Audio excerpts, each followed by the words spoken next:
नमस्कार. आज 25 मार्च 2026 वार आहे बुधवार. लोकसत्ता आणि द हिंदू वृत्तपत्र विश्लेषणमध्ये आपलं स्वागत आहे. प्रथम बातमी, धर्मांतर केल्यास अनुसूचित जातीची लाभ संपुष्टात. सुप्रीम कोर्टाचा यापूर्वीचाच निर्णय आहे पहा, त्याला परत एकदा शिक्कामोर्तब केलेला आहे. हिंदू, शीख किंवा बौद्ध धर्माव्यतिरिक्त इतर कोणताही धर्म मानणाऱ्या कोणत्याही व्यक्तीला अनुसूचित जातीचा सदस्य मानले जाऊ शकत नाही, असे सर्वोच्च न्यायालयाने नमूद केले आहे. यापूर्वींच्या प्रकरणात पण हाच इश्यू आलेला होता. जे एस सी कॅन्डिडेट आहेत किंवा एस सी अनुसूचित जाती मधून पहा, काही जणांनी ख्रिश्चन धर्म स्वीकारलेला होता, बरोबर. मग ख्रिश्चन धर्मामध्ये गेल्यानंतर तिथे जाती व्यवस्था नाही आहे. ओके, व अनुसूचित जातीचा लाभ का देण्यात येतो? हिंदू धर्म असू द्या किंवा बौद्ध धर्म असू द्या किंवा शीख धर्म असू द्या, तर त्यांच्यावरती पूर्वीपासून अन्याय झालेले आहेत. ओके, मग ते आपण भरू काढू शकत नाही, पण आपण त्यांना equal level of playing field देऊ शकतो. या नजरेतूनच आपण काय दिलेलं आहे, आर्टिकल 15 आणि आर्टिकल 16 याच्या अंतर्गत आरक्षणाची तरतूद केलेली आहे. मग अगदी सुप्रीम कोर्टाचं हेच म्हणणं आलेलं आहे पहा, तुम्ही जर पूर्वीचे तुमचे ग्राउंड विसरण्यासाठी तयार आहात, म्हणजे तुम्ही हिंदू धर्म सोडून जर ख्रिश्चन धर्म स्वीकारत असाल व ख्रिश्चन धर्मामध्ये गेल्यानंतर तिथे जाती व्यवस्था नाही आहे, मग कोण दलित किंवा म्हणजे तू खालच्या जातीचा तू वरच्या जातीचा असं तिथं काहीच फरक केला जात नाही ख्रिश्चन धर्मामध्ये. मग या बेसिसवर पहा, अनुसूचित जातीचा लाभ तुम्हाला ख्रिश्चन धर्मामध्ये गेल्यानंतर मिळणार नाही, असं सुप्रीम कोर्टाने याच्या पूर्वीही सुचवलेलं होतं व परत एकदा काल त्याला शिक्कामोर्तब केलं आहे. मग ही न्यूज UPSCसाठी महत्त्वाची आहे का? तर बिलकुल नाही. म्हणजे अशा पद्धतीच्या बातम्या UPSC क्वचितच विचारते पहा. त्यामुळे पुढे चला, खरातच्या पाठीराख्यांवरती कारवाई, अधिकाऱ्यांच्या सहभागाची चौकशी, देवेंद्र फडणवीस यांची घोषणा. ओके, त्याच्यानंतर युद्ध संपविण्याबाबत चर्चेने संभ्रम, हल्ले सुरूच व इस्रायलने पण काल क्लिअर केलेलं आहे पहा की आम्ही अद्याप हल्ले करणारच आहोत. म्हणजे सध्याला युद्धविराम झालेलं नाही. डोनाल्ड ट्रम्प यांनी म्हटलेले आहेत 5 दिवस आम्ही काहीच तुमच्यावरती हल्ले करणार नाही, परंतु पहा इस्रायल तरी मागे हटत नाही आहे. पाहूयात इराण आणि इस्रायल संघर्ष कुठे निघून जातो. त्याच्यानंतर नरेंद्र मोदी यांची ट्रम्प यांच्याशी चर्चा. काल नरेंद्र मोदी यांनी डोनाल्ड ट्रम्प यांच्यासोबत चर्चा केलेली आहे. ओके, लवकरच युद्धविराम होईल यासंबंधी आपण पॉझिटिव्ह आहोत. त्याच्यानंतर पुढे चला, नेक्स्ट आहे AI मदतीने क्षयमुक्तीचे पाऊल, सार्वजनिक आरोग्य विभागाची मोहीम, राज्यात 100 दिवसांची विशेष तपासणी. आता आर्टिफिशियल इंटेलिजन्सचा आपण वापर कुठे कुठे करू शकतो, तर त्याचं आणखीन एक उदाहरण आपल्याला मिळालेलं आहे. क्षयमुक्तीचे पाऊल किंवा क्षयमुक्तीसाठी आपण आर्टिफिशियल इंटेलिजन्सचा वापर करणार आहोत. आता कालचा द हिंदू जर तुम्ही पाहिलात तर संपूर्ण आर्टिकल्स क्षयरोगावरतीच होते. ट्युबरसिलोसिस वर्ल्ड TB डे होता पहा काल 24 मार्च. परीक्षेला सरसेवेला प्रश्न विचारला जाऊ शकतो की ट्युबरसिलोसिस डे किंवा क्षयरोग मुक्तीचा दिवस जो आहे तो कोणता आहे, असा जर प्रश्न आला तर 24 मार्च हे त्याचं उत्तर असेल नक्कीच, बरोबर. मग काल वर्ल्ड ट्युबरसिलोसिस डे WHO रिकॉग्नाइज केलेला आहे. या निमित्ताने काल पूर्णतः आर्टिकल पहा त्याबद्दलच होते. पहिला आर्टिकल, दुसरा आर्टिकल, त्यानंतर तिसरं इंटरव्ह्यू व चौथं पण आर्टिकल पहा, असे 4. त्यानंतर आणखीन 5वा आर्टिकल, म्हणजे 5 आर्टिकल आपल्याला कालच्या द हिंदूमध्ये मिळाली ट्युबरसिलोसिस डेबद्दल. पण आपल्याला काय करायचं आहे, तर UPSCसाठी काय महत्त्वाचं ट्युबरसिलोसिसमध्ये ते शिकायचं आहे. त्यामुळे चला आपला डायरेक्टली मॅगझिनकडे ट्युबरसिलोसिस म्हणजे ज्याला आपण मराठीमध्ये क्षयरोग म्हणतो. ओके, मग क्षयरोगाचे 2 मुख्य प्रकार आहेत पहा. एक आहे पल्म्युनरी TB म्हणजे फुफ्फुसाचा क्षयरोग आणि फुफ्फुसा व्यतिरिक्तचा क्षयरोग. ओके, तर फुफ्फुसाचा क्षयरोग हा सर्वात सामान्य प्रकार असून यात फुफ्फुसावर परिणाम होतो. व अगदीच पहा पल्म्युनरी TB आहे. त्यानंतर किंवा मराठीमध्ये जर विचारण्यात आलं फुफ्फुसाचा क्षयरोग, तर अगदीच पहा हे आपल्याला काय लगेच सांगता येतं की बाबा फुफ्फुस त्या नावामध्ये त्याचा अर्थ दडलेला आहे. पण फुफ्फुसा व्यतिरिक्त जर क्षयरोग विचारला तर पहा हा आजार हाडे, मेंदू, लसिका ग्रंथी किंवा मूत्रपिंडावरही परिणाम करू शकतो. एक्स्ट्रा पल्म्युनरी आणि पल्म्युनरी TB हे 2 प्रकार त्याचे लक्षात घ्या. त्याच्यानंतर आता या आजाराची लक्षणे काय आहेत, कारण याच्यापूर्वी UPSCने असे प्रश्न विचारलेले आहेत लक्षणांबद्दल. ओके, आता सध्याचे जर PYQ पाहिला तर यामध्ये असे प्रश्न दिसत नाही आहेत, पण तुम्हाला माहिती असावं किंवा अगदी कंबाईन परीक्षेला पण हा प्रश्न विचारला जाऊ शकतो, त्यानिमित्ताने महत्त्वाचा. तर पहा लक्षणे काय आहेत या आजाराची, तर 3 आठवड्यापेक्षा जास्त काळ टिकणारा खोकला असतो. त्यानंतर थुंकीतून रक्त पडणे, सतत ताप येणे, विशेषतः संध्याकाळी, वजन वेगाने घटणे किंवा भूक लागणे आणि रात्री घाम येणे आणि छातीत दुखणे ही त्याची काय लक्षणे आहेत TBची. त्याच्यानंतर भारत सरकारचे या संदर्भात काही प्रयत्न आहेत का, तर नक्कीच आहेत पहा. राष्ट्रीय क्षयरोग निर्मूलन कार्यक्रम NTEP भारत सरकारने 2030च्या जागतिक उद्दिष्टाच्या 5 वर्षे आधीच म्हणजेच 2025 पर्यंत भारत क्षयरोगमुक्त होण्याचे उद्दिष्ट त्यांनी ठेवलेलं आहे व जागतिक स्तरावरती किती 2030 पर्यंत क्षयरोगमुक्तीचं उद्दिष्ट आहे, पण भारत सरकारने 2025 पर्यंतच हे उद्दिष्ट ठेवलेलं होतं, बरोबर. त्याच्यानंतर यासाठी आणखीन विशिष्ट काही योजना आहेत का? निक्षय पोषण योजना ही काय आहे, तर या योजनेअंतर्गत क्षयरोग रुग्णांना सकस आहारासाठी 500 रुपये थेट हस्तांतरण दिलं जातं. प्लीज ही योजना तुम्हाला लक्षात ठेवायची आहे. त्याच्यानंतर DOTS directly observe treatment short course ही क्षयरोगाच्या उपचारांची जागतिक स्तरावर स्वीकारली गेलेली पद्धत आहे आणि BCG लस मोस्ट IMP याच्यापूर्वी पण परीक्षेला प्रश्न येऊन गेलेला आहे BCG लसपर्यंत. ओके, तर BCG लस ही लहान मुलांमध्ये क्षयरोगाचे प्रतिबंध करण्यासाठी ही लस दिली जाते. प्लीज पॉईंट लक्षात ठेवा, BCG लस कशा संदर्भात आहे, तर ट्युबरक्युलोसिस किंवा क्षयरोगसाठी ही लस देण्यात येते. ओके, व लहान मुलांना ही लस देण्यात येते. त्याच्यानंतर मग याची काही आव्हाने आहेत का, तर पहा इथे 2 ड्रग्सची नावं दिली, तर प्लीज हे परीक्षेच्या आदल्या दिवशी तुम्हाला याचा रट्टा मारायचा आहे, कारण आपण थोडंसं त्याच्यासोबत काय म्हणू शकता असे अतरंगी नावं आपल्याला पाठ लवकर होऊ शकत नाहीत. त्याच्यानंतर मला आणखीन काय महत्त्वाचं सांगायचं आहे, पहा आपलं उद्दिष्ट काय होतं 2030 जागतिक स्तरावरचं उद्दिष्ट आहे, त्याला आपण 2025 मध्येच अचीव करणार आहोत, बरोबर. मग 2025 मध्ये ते अचीव करण्याचा प्रयत्न केला गेला, पण अद्याप पहा त्यावरती आणखीन आपलं जर 5 वर्षाचा तर वेळ आहेच ना. ओके, असं नाही की बंदूक धरून आपल्याला कोणी सांगितलेलं आहे की बाबा तू याच्या पुढे करू शकणारच नाहीस. मग त्यासाठीच पहा भारत सरकारने नवीन अभियान चालू केलं आहे. 100 दिवसाचं हा अभियान असेल, क्षयमुक्त भारत अभियान. या अभियानानुसार पहा आता आर्टिफिशियल इंटेलिजन्सचा वापर केला जाणार आहे. हे अपडेटेड व्हर्जन आहे करंट अफेअर्सचं, तर प्लीज याला लक्षात ठेवा. याच्या पूर्वीचे कार्यक्रम मी इथं दिलेत ऑलरेडी. ओके, हे संपूर्ण योजना इथं मी विस्तारितरित्या दिलेत, पण मला इथं महत्त्वाचं काय सांगायचं आहे, नवीन एक कार्यक्रम काल भारत सरकारने लॉन्च केला, 100 दिवसाचा क्षयमुक्त भारत अभियान. ही 100 दिवसाची मोहीम असेल व यामध्ये आता आर्टिफिशियल इंटेलिजन्सद्वारे पहा जिथे जास्त लोकसंख्या असते, ओके, जास्त वस्ती जिथं आहे ना, तिथं डायरेक्टली आर्टिफिशियल इंटेलिजन्सचा वापर केला जाईल व त्यानुसार एखाद्याला क्षयरोग होऊ शकतो का किंवा एखाद्याला क्षयरोग आहे का अशा पद्धतीच्या चाचण्या तिथे जलद गतीने केल्या जाणार आहेत, जेणेकरून ह्या जर चाचण्या सक्सेसफुली झाल्या ना, तर आपण पहा क्षयरोगाला सक्सेसफुली डिलीट करू शकतो. 2030 हे जागतिक लेवलचं टार्गेट आहे आपलं, त्यानिमित्ताने आपण हे परत एकदा अचीव करण्यामध्ये प्रयत्न करू शकतो. यासाठी भारत सरकारने क्षयमुक्त भारत अभियान ही 100 दिवसाची मोहीम राबवलेली आहे. परीक्षेला डायरेक्टली प्रश्न विचारला जाऊ शकतो किंवा इथून पण प्रश्न विचारले जाऊ शकतात, तर प्लीज हे संपूर्ण पॉईंट्स लक्षात ठेवा. आय होप तुम्हाला हे समजलं असेल व प्लीज मॅगझिनमधून परत एकदा तुम्ही परीक्षेच्या आदल्या दिवशी हे सर्व रिव्हिजन करून घ्यायचं आहे. डन. त्याच्यानंतर आपण पुढे जाऊयात. इथे आपल्यासाठी दुसरी न्यूज गरजेची आहे का, तर नाही. नेक्स्ट आहे स्किल इंडियाच्या नावावर 9,000 कोटींचा घोटाळा. बनावट लाभार्थी, खोटे प्रशिक्षण, चुकीची बँक खाती आणि बनावट भ्रमणध्वनी क्रमांक यांच्या आधारे PMKVY साठी निधी वितरित केल्याचा कॅगच्या अहवालामध्ये नमूद करण्यात आलेला आहे.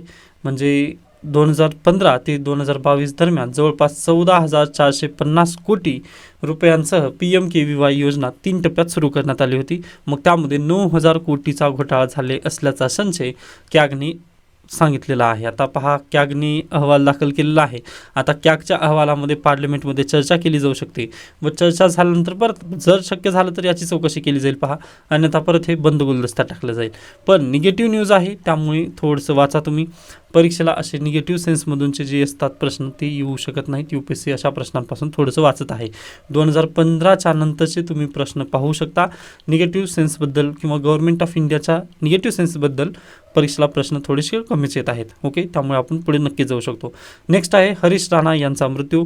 पहा, हरीश राणा यांची केस काय होती हे जर एका विद्यार्थ्याला माहिती नसेल तर प्लीज 15 मार्च रोजीचं माझं व्हिडिओ पाहू शकता.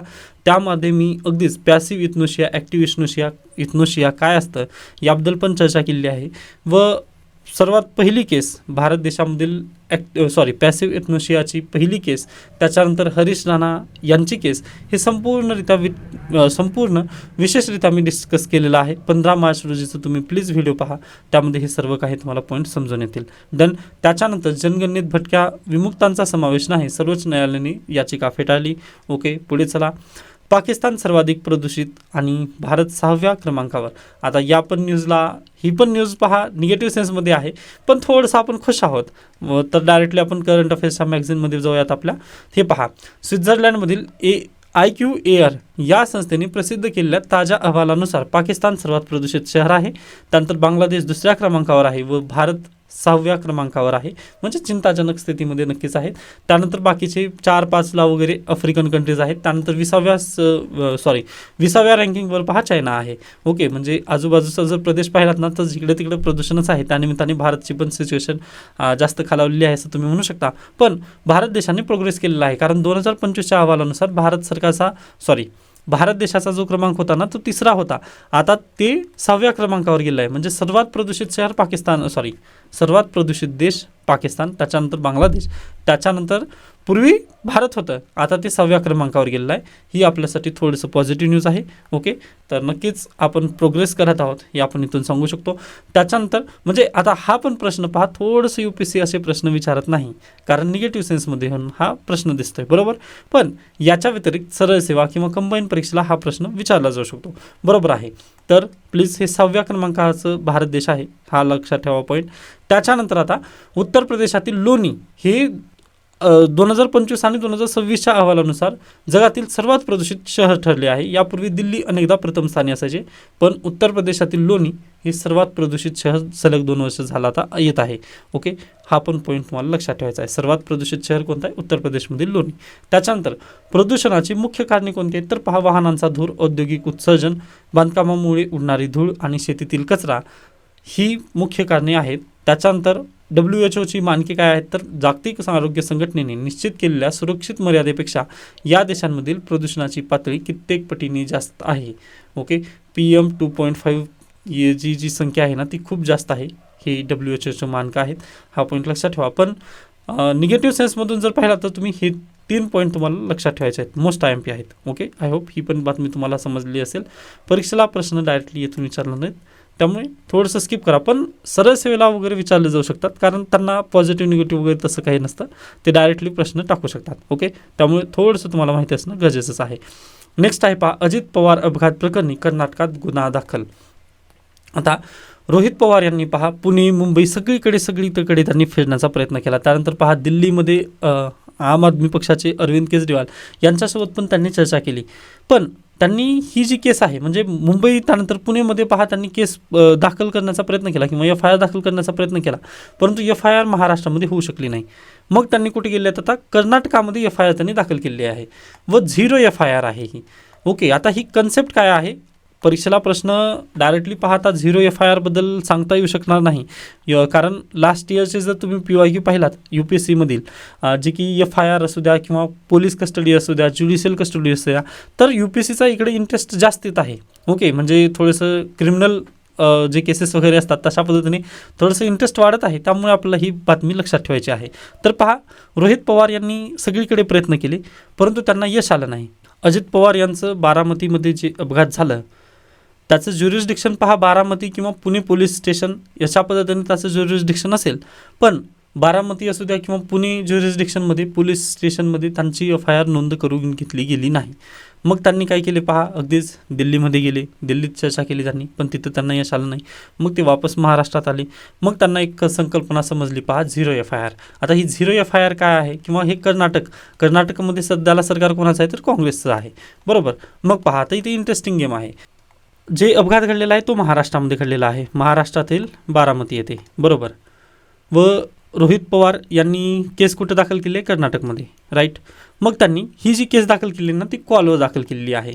0 FIRमध्ये सिस्टीम आहे पहा, किंवा 0 FIR याचं एक फीचरच आहे की तुम्ही कॉलवर डायरेक्टली FIR दाखल करू शकता. ओके, पण ती FIR रजिस्टर केली जात नाही. ओके, रजिस्टर केली जात नाही. मग तुम्ही म्हणाल की सर रजिस्टर केली नाही जात तर मग या केसचं रिलेव्हन्स काय आहे? तर पहा, कॉलवर एखाद्या व्यक्तीने जर FIR दाखल केली ना तर त्याची जिथे FIR ती कॉलवरती घेण्यात आलेली आहे तिथे त्यांना काय करावं लागतं पहा, इन्व्हेस्टिगेशन चालू करावं लागतं. इन्व्हेस्टिगेशन तिथे चालू होतं.